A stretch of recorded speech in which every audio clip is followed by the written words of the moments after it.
क्यों लेना पड़ा भगवान विष्णु को श्री राम अवतार? आइए जानते हैं राम अवतार क्यों हुआ। दो शाप और दो वरदान, भगवान विष्णु को राम अवतार क्यों लेना पड़ा? इसके पीछे श्री मत वाल्मीकि रामायण, हरिवंश पुराण और रामचरितमानस में अलग अलग कारण बताए गए हैं। मोटे तौर पर दो शाप और दो वरदान हैं जो राम अवतार का कारण बने। जानते हैं जो शाप और वरदान क्या थे। पहला शाप जय विजय को सनकादित ऋषियों ने दिया था। श्रीमद् भागवत पुराण में के अनुसार तीसरे अध्याय में कहानी है। सृष्टि के आरंभ में ब्रह्मा जी ने कई लोकों की रचना करने के लिए तपस्या की। उनकी तपस्या से प्रसन्न होकर भगवान विष्णु ने सनक, सनंदन, सनातन और संत कुमार नाम के 4 मुनियों के रूप में अवतार लिया। ये भगवान विष्णु के पहले अवतार माने जाते हैं। बैकुंठ लोक में भगवान विष्णु के जय विजय नाम के 2 द्वारपाल थे। एक बार सनकादित मुनि उनके दर्शन करने बैकुंठ आए। जब सनकादित मुनि द्वार से निकलकर जाने लगे तो जय विजय ने हंसी उड़ाते हुए उन्हें रोक लिया। सनकादिक मुनियों को ये बात बुरी लगी। उन्होंने दोनों को 3 जन्म तक राक्षस योनि में जन्म लेने का श्राप दे दिया। क्षमा मांगने पर सनकादि मुनि ने कहा कि तीनों ही जन्म में तुम्हारा अंत स्वयं भगवान श्री हरि करेंगे। 3 जन्म के बाद तुम्हें मोक्ष की प्राप्ति होगी। पहले जन्म में जय विजय ने हिरण्यकश्यप व हिरण्याक्ष के रूप में जन्म लिया। भगवान विष्णु ने वराह अवतार लेकर हिरण्याक्ष और तथा नरसिंह अवतार लेकर हिरण्यकश्यप को मार डाला। दूसरे जन्म में जय विजय ने रावण और कुंभकर्ण का जन्म लिया। इनका वध करने के लिए भगवान विष्णु को राम अवतार लेना पड़ा। तीसरे जन्म में दोनों शिशुपाल और दंतवक्र के रूप में बने। इस जन्म में भगवान श्री कृष्ण ने इनका वध किया।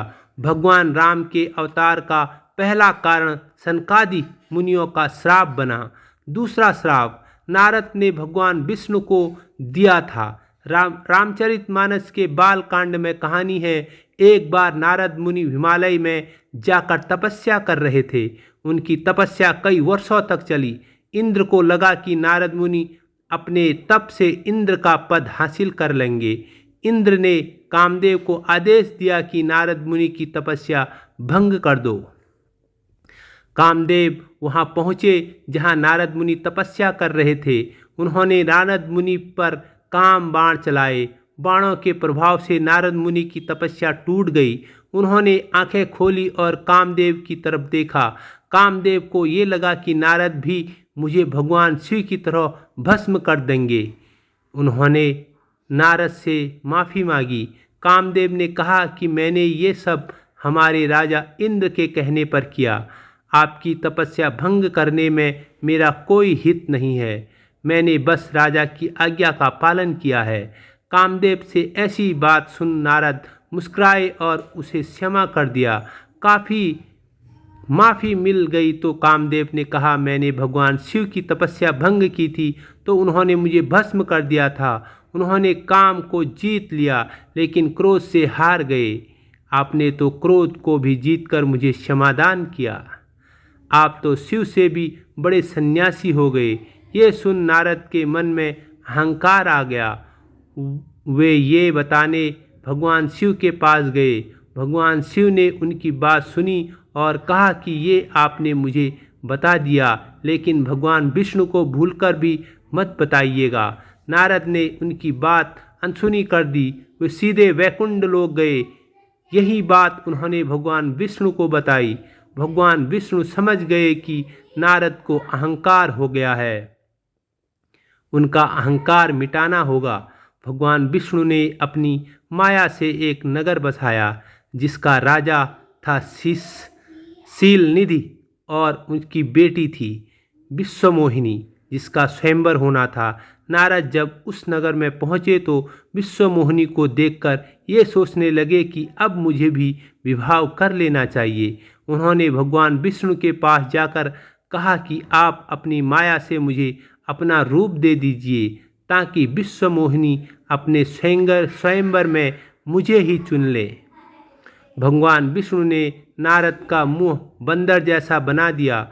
विष्णु खुद स्वयंवर में पहुँचे और विश्व मोहिनी ने उन्हें अपना वर चुन लिया। नारद पर सब हंस रहे थे। ये देख नारद ने भगवान विष्णु को श्राप दे दिया कि तुमने मुझे स्त्री वियोग दिया तो तुम भी मानव शरीर धारण कर 14 वर्ष स्त्री वियोग में भटकोगे। मुझे बंदर का मुंह दिया, यही बंदर तुम्हारी पत्नी को खोजने में सहायता करेगा। नारद का ये श्राप भगवान विष्णु ने ग्रहण किया। इस तरह दूसरा श्राप राम अवतार का कारण बना। अब दो वरदान की बातें। पहला वरदान विष्णु ने मनु और शतरूपा को दिया। श्रीमद् भगवत महापुराण कहता है, सतयुग में मनु और शतरूपा जो ब्रह्मा के अंश से जन्मे थे, दोनों ने संतान पाने के लिए भगवान विष्णु की वर्षों तक तपस्या की। उनकी तपस्या से खुश होकर भगवान विष्णु प्रकट हुए। उन्होंने मनु और शतरूपा से पूछा कि क्या वरदान चाहिए। दोनों ने कहा कि भगवान, हमें आपके जैसी संतान चाहिए। भगवान विष्णु बोले, मेरे जैसा तो बस मैं खुद हूँ, तो मैं खुद ही तुम्हारे पुत्र के रूप में जन्म लूँगा। त्रेता युग में तुम राजा दशरथ और शतरूपा कौशल्या बनकर जन्म लेंगी। मैं तुम्हारे पुत्र राम के रूप में जन्म लूँगा। इस तरह मनु शतरूपा को मिला वरदान राम जन्म का कारण बना। वाल्मीकि रामायण के अनुसार भगवान ब्रह्मा के लिए रावण ने कठोर तपस्या की। ब्रह्मा प्रसन्न हुए, रावण से वरदान मांगने को कहा। रावण ने कहा, मुझे अमर होने का वरदान चाहिए। ब्रह्मा जी ने जवाब दिया कि इस संसार में कोई भी अमर नहीं है। जो पैदा हुआ है उसे मरना ही होगा। हाँ, तुम अपने मरने की परिस्थितियाँ खुद तय कर सकते हो। रावण ने कहा, ठीक है, आप मुझे वरदान दीजिए कि मुझे कोई देवता या दानव नहीं मार सके, ना नाग, किन्नर, गंधर्व, यक्ष, गण या कोई देवी भी ना मार सके। मुझे कोई हिंसक पशु भी न मार सके। ब्रह्मा जी ने उसे ये वरदान दे दिया। रावण ने मनुष्य और बानर ये दो छोड़ दिए, क्योंकि उसे लगा कि जब कोई नहीं मार सकता है तो नर और बानर ये दोनों उसे कैसे मार पाएंगे। रावण को ब्रह्मा का दिया ये वरदान भी कारण था कि भगवान विष्णु को भगवान रूप में राम अवतार लेना पड़ा, मानव रूप में राम अवतार लेना पड़ा, क्योंकि रावण को कोई साधारण मानव ही मार सकता था। इस तरह 2 श्राप और 2 वरदान राम अवतार के मुख्य कारण बने। दोस्तों, ये कहानी आपको कैसी लगी? ऐसे ही शानदार कहानियों के लिए आप चैनल को सब्सक्राइब करो और वीडियो को लाइक करो। मिलते हैं अगली वीडियो में। धन्यवाद।